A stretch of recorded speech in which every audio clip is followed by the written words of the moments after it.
দিল্লির ছেলে প্রিয়ংশ আর্য ভারতীয় ক্রিকেটে খুব একটা পরিচিত না, তবুও এবারের নিলামে তাকে নিয়ে হয়েছে বেশ কারাকারি।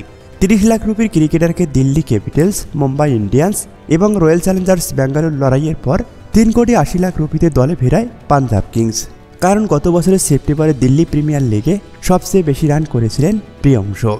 এবার তিনি নিজেকে প্রমাণ করলেন আইপিএলের আসরে। চেন্নাই সুপার কিংসের বিপক্ষে মাত্র 39 বলে করেছেন দুর্দান্ত সেঞ্চুরি, যা বলের হিসাবে আইপিএলের 4র্থতম। তবে আন্তর্জাতিক ক্রিকেটে অভিষেক না হওয়া ক্রিকেটারদের মধ্যে তার সেঞ্চুরি এখন আইপিএলের দ্রুততম।